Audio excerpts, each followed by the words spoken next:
Welcome to the Hey Docs podcast with your host, Jill Allen. In today's episode, we're diving deep into the essence of joy with an amazing guest, Amanda Gore, who is an award-winning motivational speaker. She brings a unique perspective on how joy not only enriches our personal lives, but significantly enhances performance and relationships. Stay tuned as we explore the science of happiness, practical steps to cultivating joy, and the transformative impact it can have within teams and organizations. Let's get started.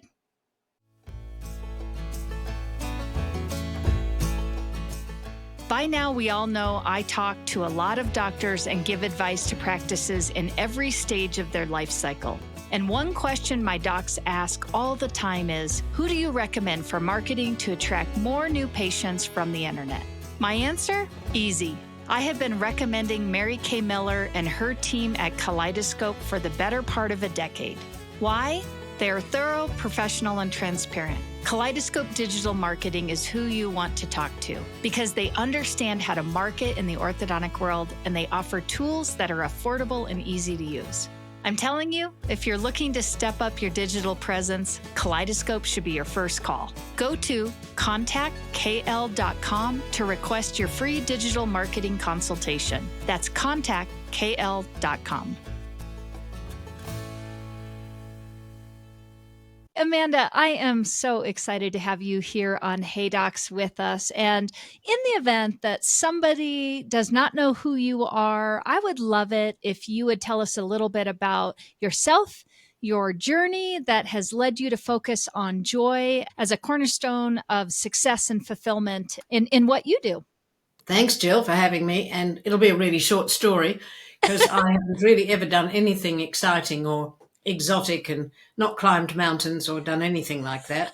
I started off as a physical therapist. You call them physical therapists, but actually I'm a physio. And in Australia, we do a whole lot more than physical therapists here. A physiotherapist is a combination of respiratory therapist, physical therapist, and then name any other therapist in the hospital, post-surgical, all sorts of things like that. Mm-hmm. So I went from that into ergonomics and occupational health. And while I was there, I co-authored a book and I had been doing a lot of training anyway within organizations. And then someone invited me to speak on a conference based on the book. And there was a man there who was a professional speaker from America.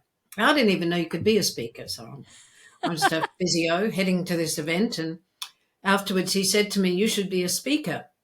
And I said, "What's a speaker?"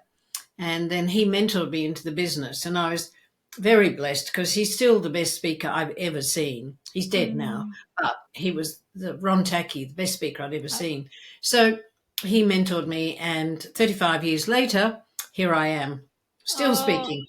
But I got onto joy, to answer your question, by mistake again, really. I didn't know I was going to be talking about joy. I was talking about wellness, and stress became a big thing. And so I did a lot of research into that. And then stress is caused by communication and by relationships. And I became a master practitioner of neurolinguistics. And I studied for 35 years with a man called Michael Grinder, whom you should interview one day. He's probably the world's leading authority on nonverbal communication. Ooh, I'd love And to. he's brilliant. And what he taught me is the enormous difference between the content. So when you're interacting with other people or presenting to other people, the content has to be relevant, appropriate, up to date, blah, blah, blah. It's the process that's the magic that makes the content stick. Michael was a wonderful mentor, and I started speaking about relationships, communication, and all manner of stress-related things. And then I don't even know how it happened. I just knew one day I was supposed to write a book on joy. And I'm like, oh, okay then. And I've never had trouble writing a book before. I've written a few, but I could not write this book. And I tried and I just couldn't write it. One day, my then husband and I had moved to Vermont, and my mum had just died. So when I woke up one day and I had this bizarre dream or vision or something in which she said to me, "I will put together a writing committee. You meditate every morning and we'll download the book." And I went, I think I drank too much last night. It was unusual. However, a couple of days later, I thought, oh, might as well try it. Nothing else has worked. So I sat down, I meditated, and I went to the computer, and for 5 hours, I wrote about, I don't know, 30, 35 pages. And that in about 5 weeks, the book was done. So Mm. it just flowed out. And then from there, and this was before, and it's called Joy is an Inside Job. And it was before the research on happiness had started. Mhm. So I was ahead of my time, really. But that's how I ended up talking about joy. And now there's under a lot of arenas. And some of your listeners might have, in fact, heard me speak at a couple of orthopedics and some other orthodontic type events. Nice Yeah. people, good fun people. You party Yes. hard, though. Yeah, they do. We do Mm. for sure. And this is why I wanted to have you on, because I think so many times, especially as business owners and professionals, we can just get so into our day-to-day motion of life and all the stressors that come in, not only from a business perspective, but a lot of times from a personal perspective. And what I tend to see is that it can be really hard for people to recognize joy or recognize happiness, or even to maybe even see that there is room in their lives for that. Because I think sometimes we're like head down, gotta work, gotta be the best, gotta do this or gotta do that. So I'm wondering if you can explain, I don't know, some of the neuroscience behind joy and the impact that it actually has on our performance and relationships. It's profound in its impact because I consider happiness is something that people say, I'll be happy when. Mm-hmm. Joy can be present in every moment. And it's as simple at times as saying, today I choose joy. And don't get me wrong, I have not sorted my life out. I don't wake up every morning and go, wow, I'm so joyful. I don't know what I'm going to do today. Mm-hmm. Mm-hmm. I have to consciously do it too and instruct myself basically that today I'm going to choose joy. But what you were talking about is this mishmash of all of us are getting caught up into the hamster wheel of busyness. And when we're busy, this is one aspect of it. So when we're busy, we don't take time to stop and breathe. It's spring here in Charlottesville at the moment, and the hyacinth and the daffodils are just exquisite.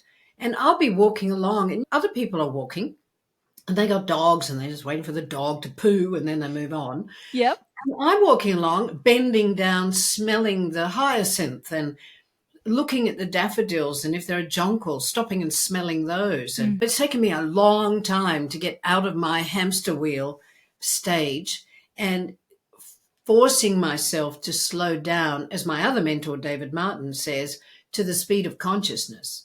Oh, And I that's good. find for me, if I smell things, it's a really big deal. So I've bought 2 gardenia bushes since I've been here because I just love the smell of gardenias. And I bought one a couple of weeks ago and it's got one blossom on it. And if you're listening and you're thinking, man, she's like simple, that's what joy is.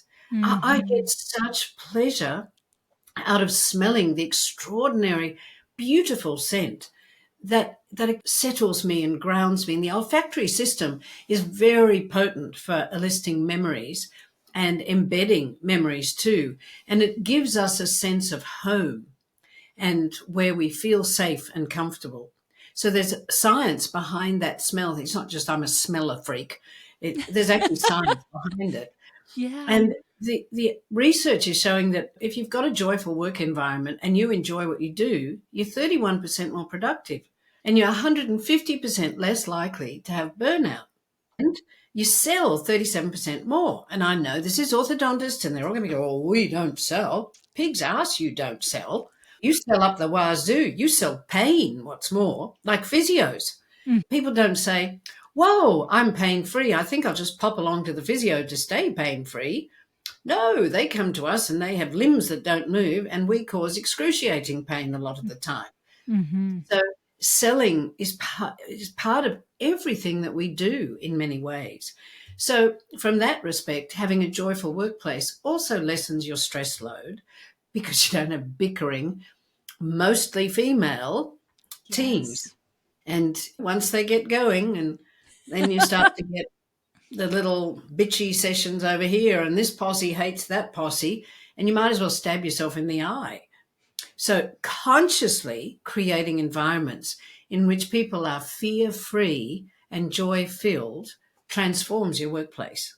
Yeah. Oh, I love that. And what a concept. And I think that is and you touched on a lot of the points. That is a tough thing a lot of times in our practices to be able to find that balance or that harmony within a practice. And so I'm curious, as you were saying that, what do you think are some simple practices that doctors or office managers or individuals can do to help cultivate that within their personal life, within their business, office life?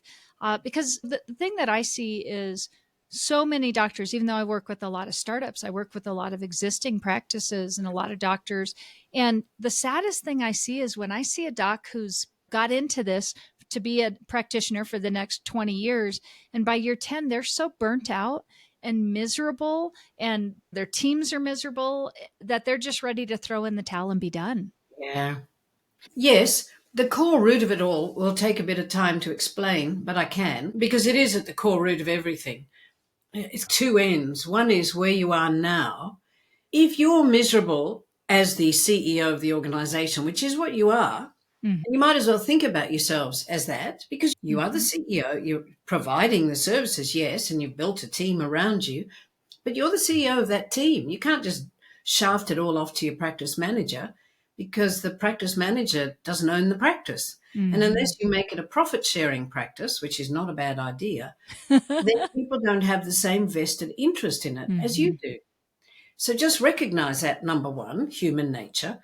Number two, if you're miserable, stressed, rushing, never happy with anything anybody does, you will create a really miserable, angry, hostile group of people working as your team. It's not a team, let me just share with you. They're only doing it because they need a job, and they are Mhm. not the people you want.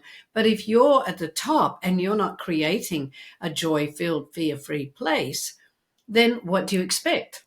And what we're not taught, I used to teach on a lot of MBAs because they don't teach what I teach, which is, who are you dealing with? We say we've got a team. We've separated humanity out. And we got this team like it's a machine. Well, it's not a machine. You've got a Mm. bunch of humans. You're working with humans. And we forget we're working with humans, and humans haven't really changed in the last 3,000 years. All humans want to feel that someone cares for them, especially Mm. their boss. All Mhm. humans want to, and we don't even go through the simple exercise of saying, who was the best boss I ever had? So if you're an orthodontist, presumably you haven't just leapt out of college and gone into your own practice because, wow, I would not want to go to you. Sorry, just saying. I Yeah. would want some. Presumably you've worked for other orthodontists. Well, pick the best one you ever worked for and then think what made them the best boss. And I guarantee it wasn't because they said to you, we must use this technique and we must see 27 patients every minute to make everything work well. They're the bosses, orthodontists, who cared for you. You felt Mhm. cared for. You knew that they were helping you grow and develop. You knew that they were giving you an opportunity. And you, in turn, were grateful. And you weren't Yes. entitled, like pain in the neck, which a Mhm. lot of younger people are. Just saying, sorry, I know I'm old, but that's what I get this feedback from zillions of people I'm talking to and almost every company. And so it's this fine blend of, you've got to get yourself into a good state. And as a boss, you don't have the luxury of a miserable day. All of the research is showing being, what's the word? Realistically optimistic. Oh, I So like come that. into the office optimistically. Walk in with a good morning and looking happy, not good morning with thunder behind your voice, because Mm. whenever you're irritated with someone or upset or stressed, it comes out through your voice tones, vocal variety, micro muscle, micro color changes in your face, and your breathing.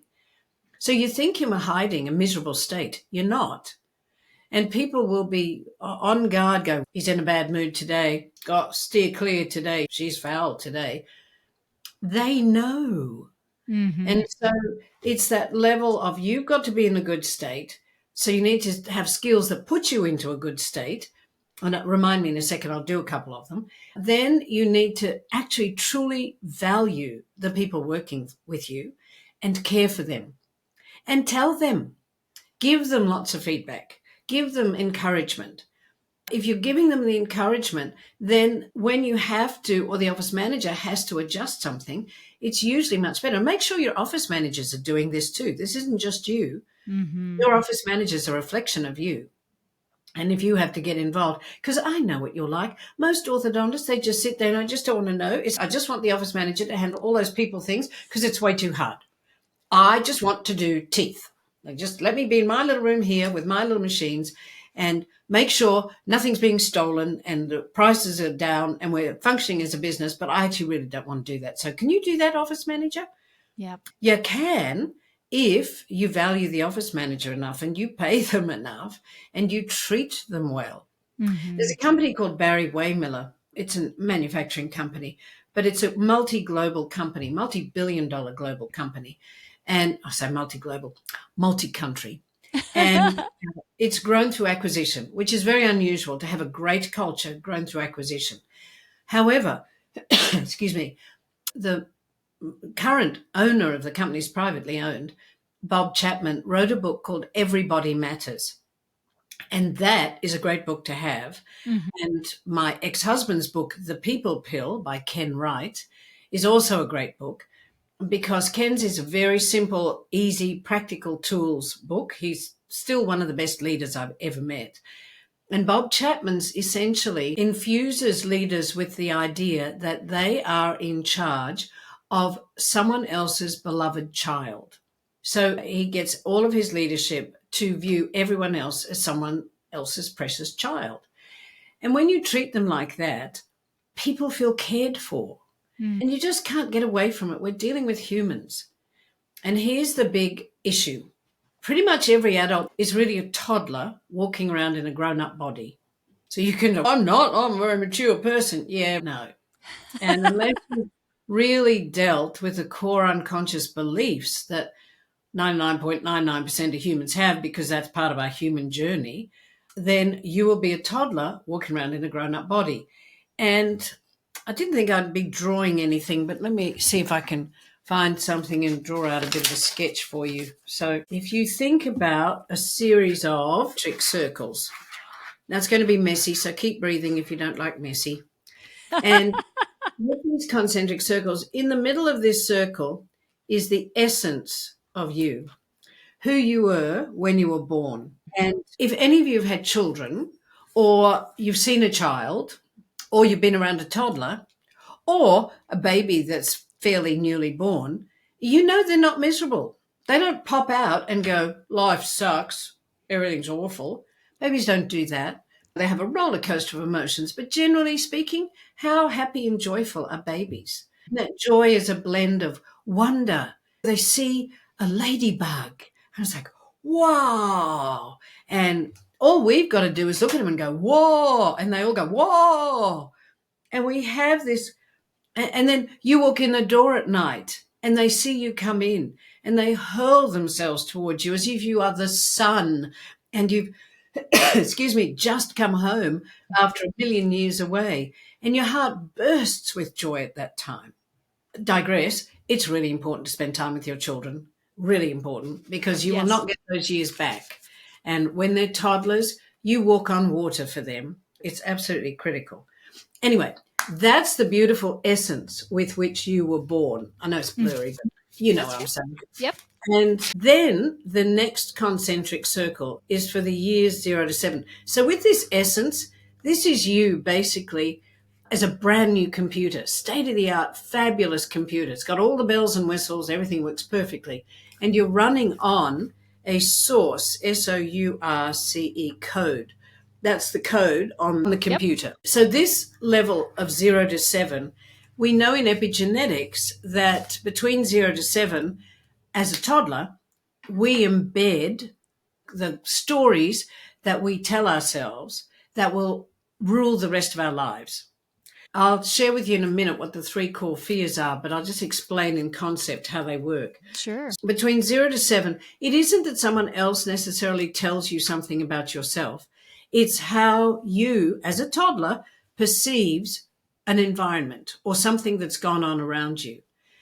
So, how much ability does a toddler have to understand every different perspective that's going on? Not much. Pretty much none. Yeah.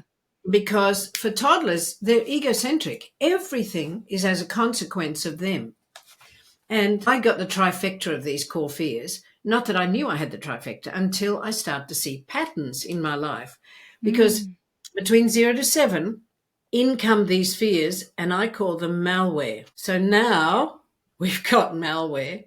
This is very dodgy. I do have flip charts over there, but so now we've got malware, which corrupts the source code. And every other aspect of our lives, every relationship, every job, every experience, everything that happens to us is run on what? Do you think? The source code or the corrupted code? Corrupted. And it isn't until you start to see patterns in your life that you can get a sense of that's malware based. So in a computer, you don't know that malware's been inserted initially. You got no clue. It isn't until the malware has spread out and got little pussballs all over the place that you start to see glitches that become more and more significant until you get to the point where you go, wow, there's something wrong with this computer, something wrong. And that's what we're like in life. We go through life and things happen. And it isn't until either somebody teaches you this or you start to see patterns. In my life, it was relationships, 2 marriages and 2 or 3 engagements. And finally, at 60, I started to work with David Martin, or 62, and I recognized what's the common denominator in all of these relationships?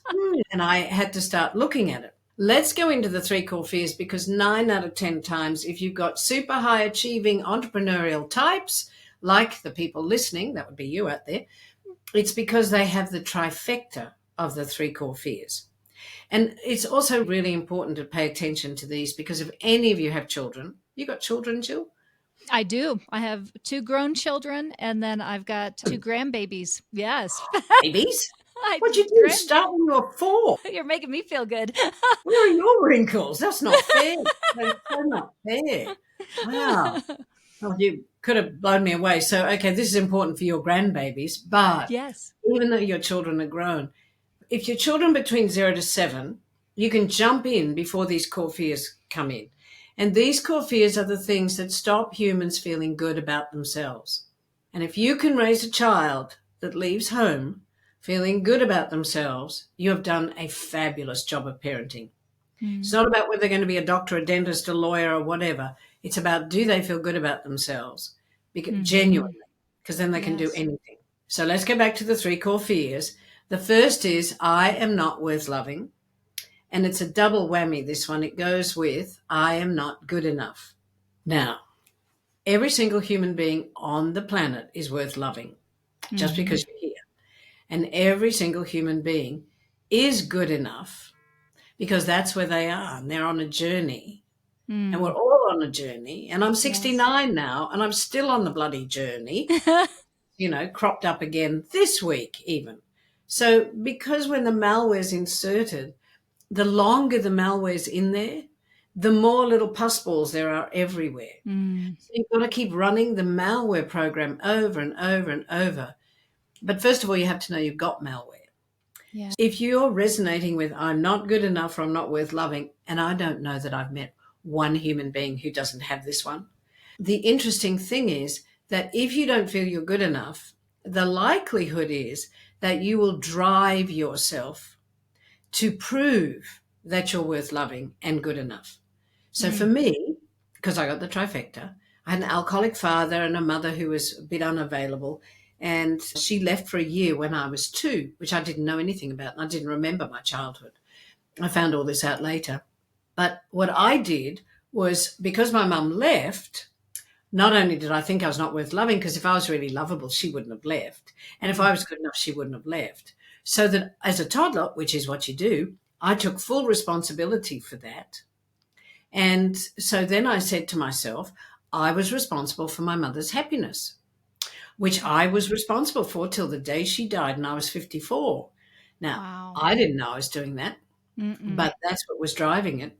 And Mm-hmm. I also expanded that into I was worthless, not just not worth loving, and that I was responsible for everyone that I met ever, which turned itself into an incredibly irritating habit of fixing people, particularly husbands and boyfriends. And you can imagine just how appealing that was in a relationship.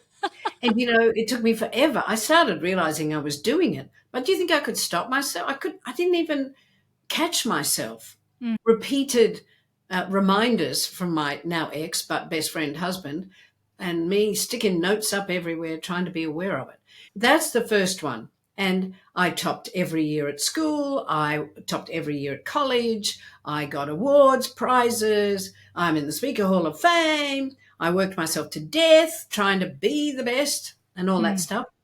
Very typical behavior of someone who's got the first fear. The second core fear is I'm unsafe in some way, which is very common if you're a child of an alcoholic or mentally unwell parent.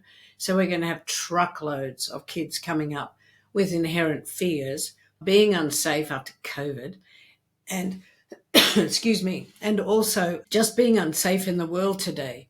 Kids are basically terrified, and we really need to try and get rid of that.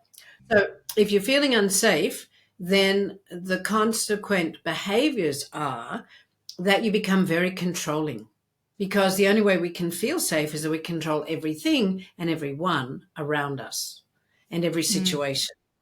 And again, I wasn't conscious I was doing that until my poor ex-husband pointed out to me once or twice, and I was a real smart ass and said, well, I know what you're doing. You're projecting. And just took me a little while to realize there was just a teeny bit of truth in what he said. So that's the second one. And then the third one is a fear of separation. And it's much deeper than just, I don't belong, I don't fit in. It can start there, but it's really a much deeper yearning to find ourselves, because in that 0 to 7 time frame, we basically disguise our essence with the malware. So we don't know that we're astonishing beings of light because that malware has coated it. And Mm. we sense it deeply. We know deep down that we're astonishing beings of light. Humans, there is no technology that can match a human, none. Excuse me. And we are astonishing beings of light. Mm-hmm. And it's not being a space cadet, it's not being metaphysical, it's the truth. When the sperm hits the egg, there's a flash of light. It's a zinc something or other. But I like to think that's you coming in, because Mm-hmm. I'm pretty sure Mm-hmm. it is. Mm-hmm. And so what happens is that we have these fears operating in the background and we don't know. That's what's driving our behavior. So that was a really long way of saying you will drive yourself to burnout if you're unaware of the core fears that you have. And people can go to my YouTube channel, Amanda Gore TV, and there's a few clips up there on this if they want a bit more information about it. Yes. But if you're aware of the fears and you can start to pay attention to them, then you'll have more control over them, because you're the one that told yourself the story. So you're the one that can change it. But you have to go back to the toddler and help them feel safe. Yeah. It could be as simple. I was driving somewhere with a client the other day. She was taking me to the airport and we started talking, and she didn't think she had any of the fears. We just started talking generally about her childhood. Lo and behold, she had the trifecta. And here's a woman who had a couple of university degrees and a PhD and was still pushing herself to learn more and had small children, and it was like pretty classic. Yeah. So here's another thing that might help the doctors or whoever's listening.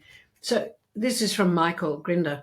If you imagine 3 chairs in a row, the front chair is the behavior of someone at work you want to change, or you. So if you want to change your behavior or someone at work, that's in the front chair. In the chair behind it is the fear that's driving that behavior. And there is always a fear driving that behavior. And it will be one of those 3 core fears. And Mm-hmm. 9 out of 10 times, it's going to be that I'm not worth loving, or I'm not good enough, or that they're not safe. And remember that they've brought these fears in with them.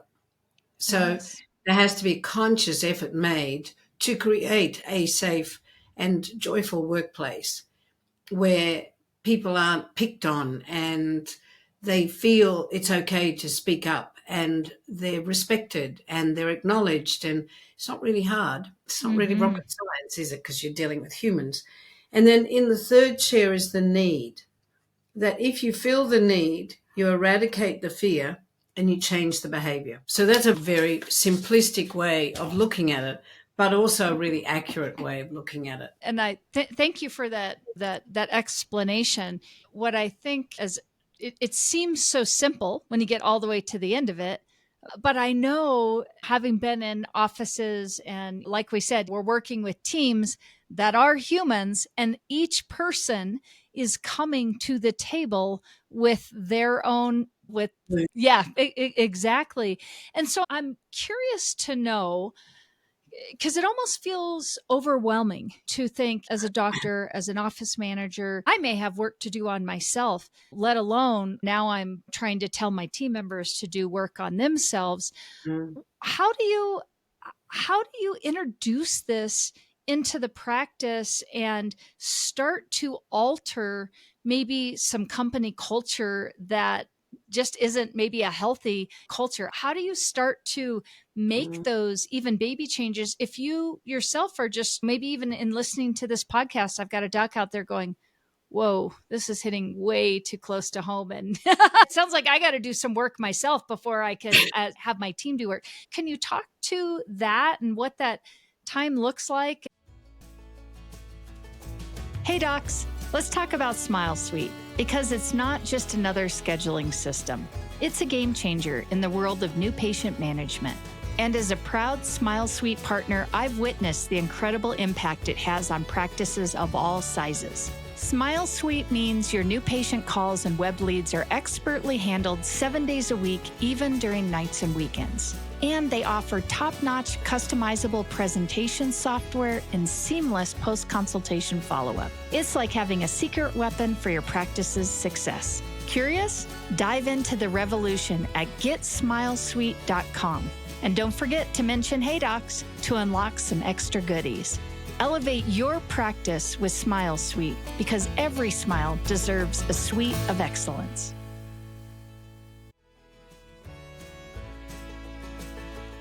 Hey docs, let's talk about consumer experience for a minute, specifically the kind of experience where you purchase an item or a service that you've been excited about, only to be let down or disappointed by the actual product or experience. Not a good way to start a relationship. That's why relationships are so highly valued at GC Orthodontics, because they are truly dedicated to the orthodontic specialty. GC Orthodontics is a leading provider of TOMI orthodontic appliances, quality products that have serviced the orthodontic community for well over 50 years. They are focused on providing total solutions that include both digital and analog orthodontic treatment modalities, like brackets, indirect bonding, and clear aligners. It's time to build a long-term relationship with a company that is dedicated to delivering total solutions to your practice. Visit GC Orthodontics at www.gcamerica.com/Jill Allen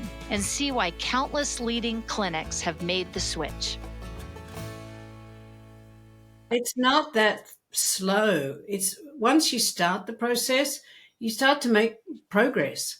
It takes time to get all the little puzzballs, but as soon as you recognize, in fact, here's a series of things. If you decide what story is it that I was telling myself, so which of those fears, I'm not good enough, I'm not worth loving, I'm unsafe in some way, and I'm separate, I don't belong, I don't fit in. So you work out which one. Did you get the trifecta or one or two? And then you work out, when did it start? So instead of going into deep therapy and reliving awful events in your life 900 times, all you've got to do is get a vague kind of an idea. And once you start speaking about it, people have said to me so many times, no, I can't remember, no, I can't think of anything. And we just start talking about their childhood and come all these memories of, oh, that's when it started. A woman a couple of days ago had a sister who was bipolar. And when she was 5, her parents were so focused on trying to manage this child who was very difficult. This goody two shoes that was there ended up being a hyper responsible, hyper proving she was worth loving and good enough. Because if she could be gooder and gooder, mummy and daddy would pay attention to her too. Mm. And she was unsafe because the sister was pretty unstable. And she would have picked up Yeah. on the fear of the parents too. So recognizing when it started without going into great depths, just when. And then the third question, which is a kicker that David gave me, is who benefits? I was a perfect child. I was Miss Goody Two Shoes. I always looked after myself. I looked after mama, made sure everybody was happy. I was this painful, I had a shitty childhood. I hardly did anything because I was too busy being fabulously responsible. Mm. And so if you recognize when it started, then who benefited? And generally speaking, the only way we benefit is that as a consequence of pushing and driving ourselves so hard, we have learned a lot of skills, along Mm-hmm. the way. We've learned a lot of skills along the way. In the process, we've burned ourselves out, or we've Mm-hmm. burned through several relationships, or we're really difficult to work with because we're so particular. Huh. So it's this recognition of it hasn't really benefited us a great deal, but it probably did benefit your parents in some way. And it isn't just your parents that are creating the situation in which you tell yourself the story. It could be a teacher, it could be something at school, it could be a relative, it could be a friend, and it can be a simple pass away comment. But we hear that comment, and as toddlers, we think it's all about us, and then we tell ourselves the story. Yeah. So once you start to question the story, talk to your partners in life about this too, or your siblings. And if you've got children, make sure you have the conversation with your children.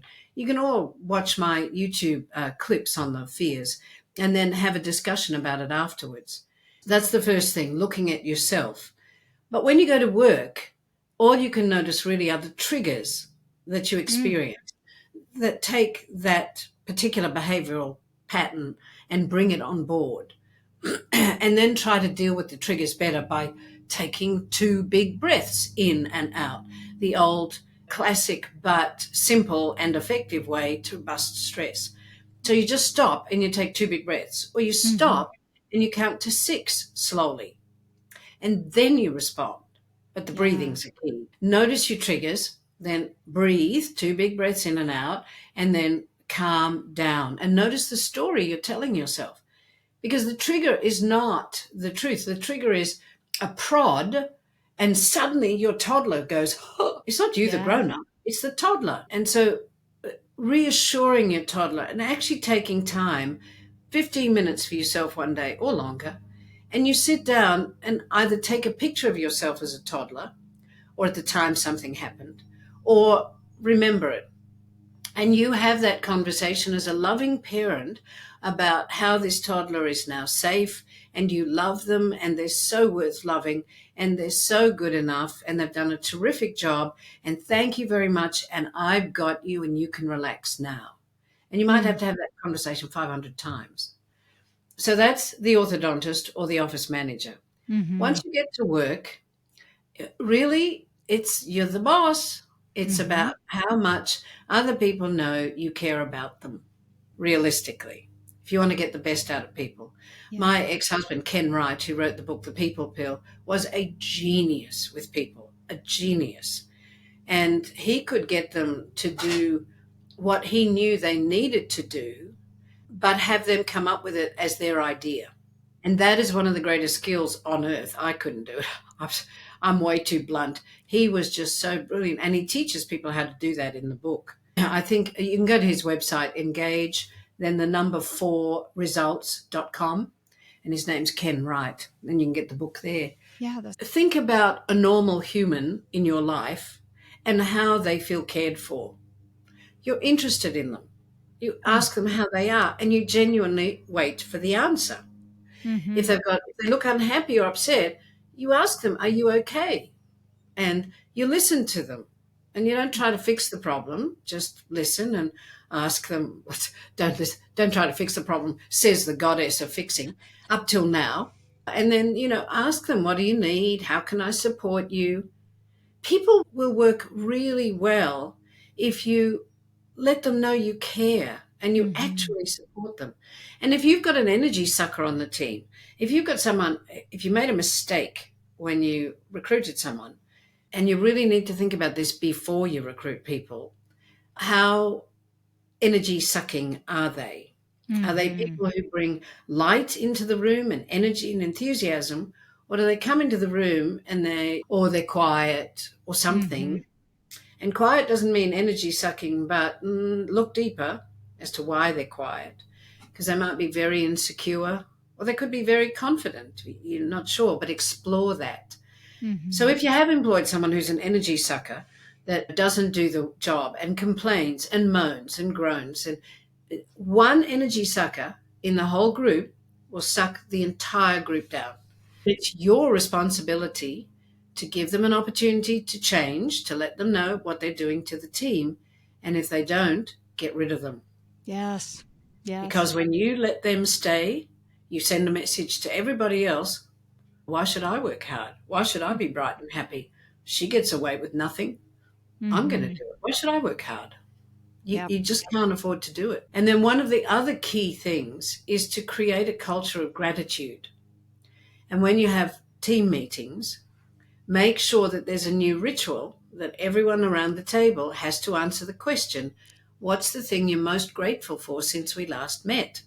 And I you'll like it. find that one question that you've got to ask it though at every meeting. They have to know that the first thing they're going to have to say is what's the thing they're most grateful for since we last met? Because it changes at the quantum level, it changes the energy in the field. And the more you can build gratitude into a day, the more you can encourage team members to do a shout out or give one of their colleagues a ta-da, where you're catching people who Mm-hmm. are doing something right. And I like to say to people, get a fishbowl. People write on a little piece of paper or a business card, blank business card, the name of a person they saw doing something great and then what they saw. And that Mm-hmm. all goes into the fishbowl. And at the end of a month, you pull a winner out of the fishbowl and you read out who acknowledged them and why. And they win a Yes. block of chocolate or something. Yep. It doesn't have to be big, but that changes everything. Because now what you're fostering is you're encouraging people there to look for other people doing good and then Mm-hmm. to acknowledge that. Yeah. They're not hard things to do. If Yeah. you just think of human beings, the most important thing in the world is how you feel about yourself. Because of that, the number one thing that humans want is recognition and acknowledgement. Yep. How many different ways can you find to acknowledge and recognize your team and individuals in the team as well? So, both the team and individuals in the team.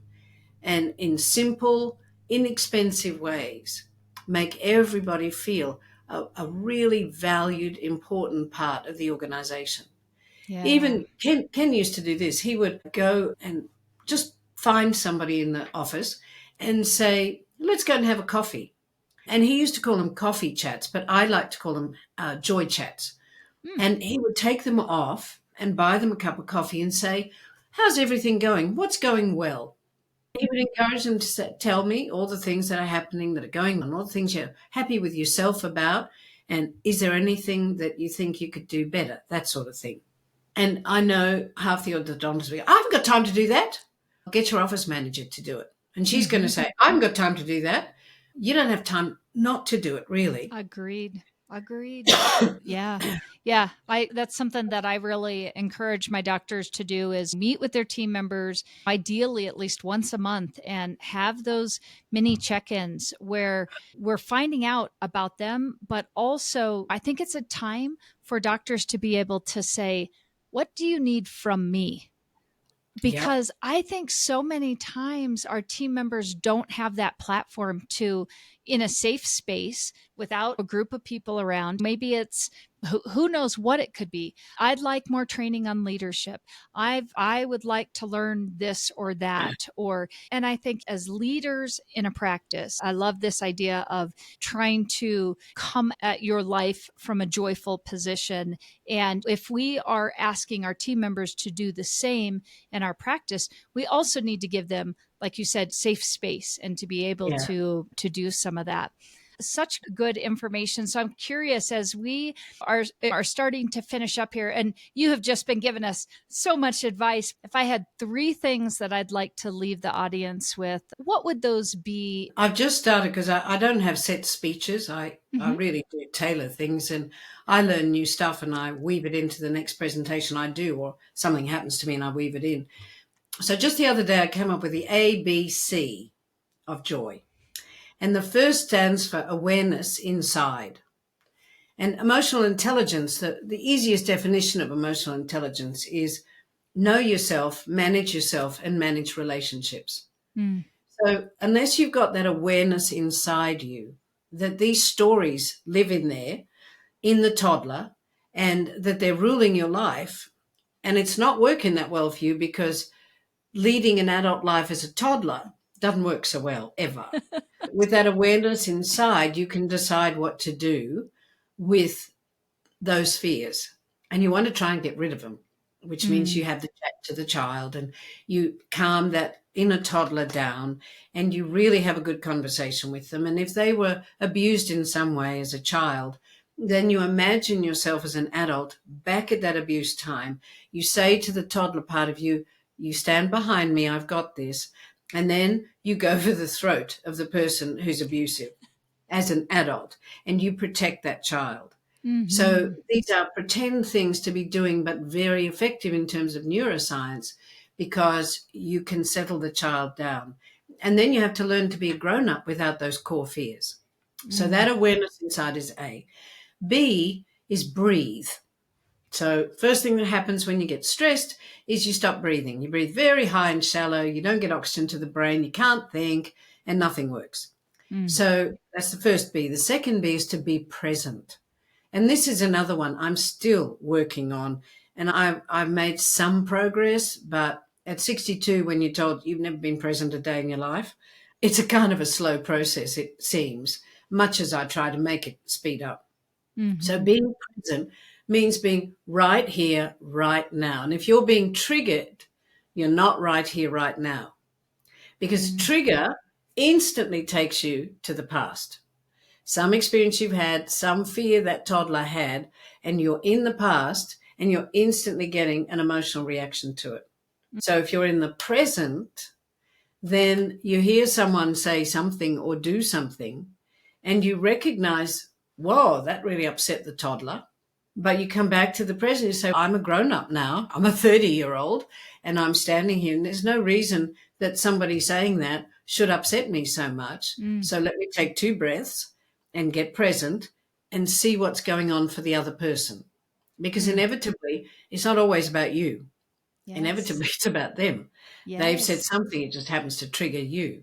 Mm-hmm. So Oh, it's when you good. can focus on being present and when you're having those meetings with the team or individuals, if you're sitting there and your phone's on the desk and every time it dings, you look at it, that's not present. Mm-mm. So It, true.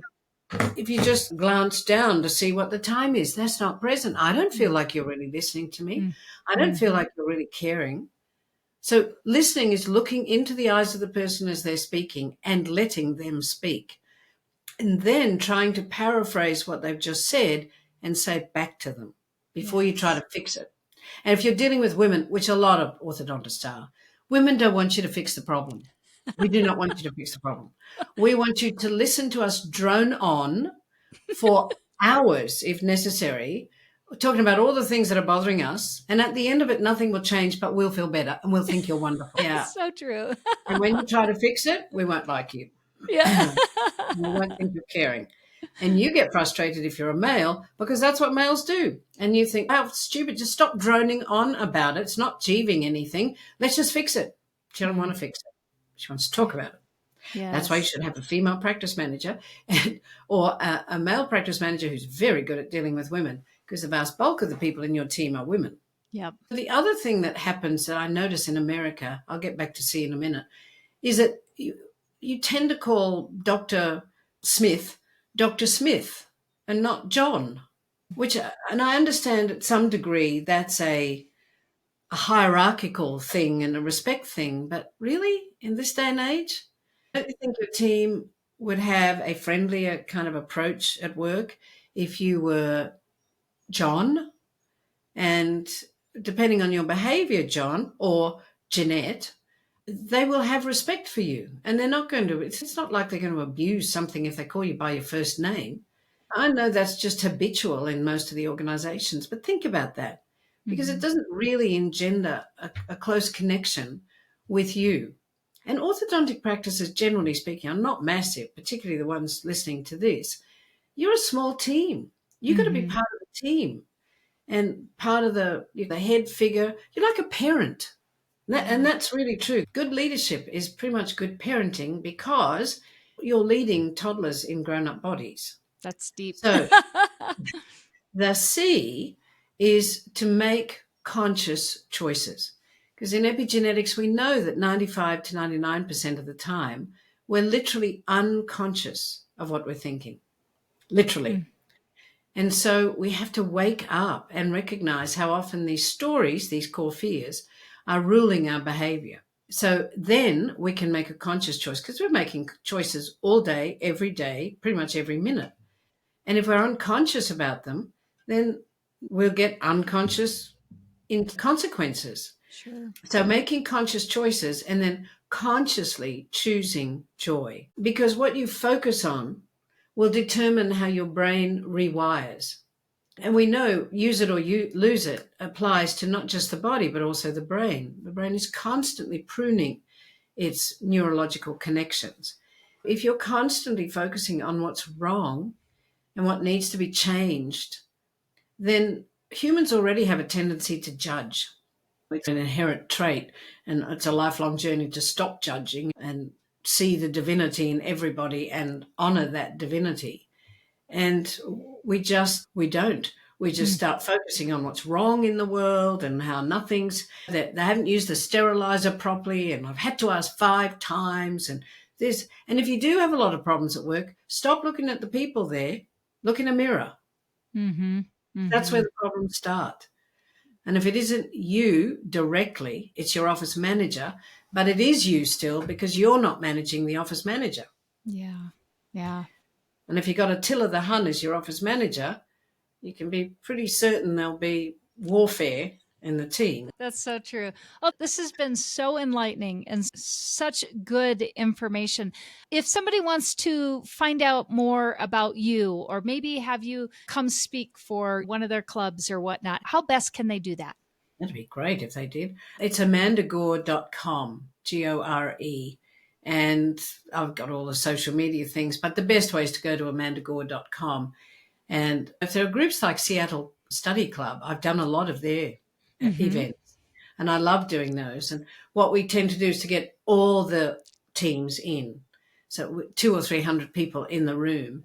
And my normal keynotes are 90 minutes, but I like doing workshops when we've got everybody there because Yes. then you can have people really look at themselves whilst they're there and see how they're contributing to the team and Mm-hmm. whether they're the energy sucker or not. So I weave in a lot of the things we talked about today, but also a whole lot more on how to know yourself, manage relationships. And then I talk a lot about the joy. And when people go back, they lose the first world problems. And they're so focused on first world problems. There's actually a great video clip on YouTube called First World Problems. And it's the one with about 10 million views now. And it was an ad for an Apple iPhone, for the iPhone 6. It is brilliant. And if Ah, you show it to your teams and your families, so it's called First World Problems, it helps you have a discussion with everybody about how insane it is to be worried about the things and complain about the things we normally complain about when we live in a world of monotonous goodness, as David says. And that if we learned or disciplined, not learned, but disciplined ourselves to be grateful, which is the third part of the be. So breathe, be present, be grateful. If we feel it's impossible to have a heart full of misery and a heart full of gratitude at the same time. Yes. And so, Jill, none of these concepts are enormously sophisticated or difficult or challenging to do, although I present them in a simple, easy way. There is a very sophisticated level of science behind the simple things I've said. Very effective. But a lot of people these days want really like fancy, sophisticated things that are difficult to do, or they can't be, well, it can't be like that. But you're dealing with humans. They have Yeah. hearts. They want you to love them. They want to feel special. They want to be acknowledged. They want to be encouraged. They just want love, really. Yeah. Yeah. Oh, that's so good. What a great way to finish it up for us. I totally agree with you. That's what we all want, right? To be acknowledged and to be loved. No matter if it's at a job and people will work better when you treat them like that. And Yeah. when you do consciously create an atmosphere of joy at work, Yeah. and you Yeah. foster Yeah. gratitude and all of Yeah. those things. It's Absolutely. transformative. Yeah, absolutely. Thank you for that insight today. What a great episode this has been. So, as we finish up, I like to finish up Hey Docs with a little speed round. So, I'm curious if you are up for the challenge for the I speed am round. off. Yeah, let's see what it is. Okay, here we go. Coffee or tea? Really good coffee, which is hard to find in America, according to an Australian. Okay. I like tea. Do you have a favorite book? Dave Barry turns 40. You ever read any Dave? Dave Barry books? I have not. Oh, that is a laugh out loud, snort yourself laughing book. That's one. And then Okay. another one that I'm just reading is called The Book of Innocence by Paul Selig. Okay. All right. Perfect. How about, do you have a favorite outdoor activity? Gardening, which I learned to do during COVID, which I never thought I would. Oh, that's wonderful. And if there was one thing you could be remembered for, what would that be? I would love to be remembered as someone who helped teach people how to feel good about themselves, and as, if not more importantly, raise children who feel good about themselves by the time they're 7.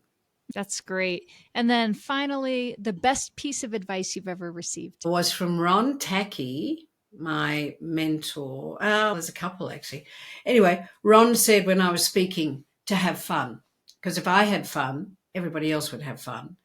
And then the other one that popped in as I was saying that is David Martin saying, slow down to the speed of consciousness. That's good. That's good. Amanda, it has been wonderful having you on the show. Thank you so much for spending your day with us and just giving us such good information to really sit in and sit under and just see how we can implement that within our practices and our day-to-day lives. Thank you. Oh, thank you, Jill, for having me on. And bye, Jill. Thanks for See your you. help. Thank you.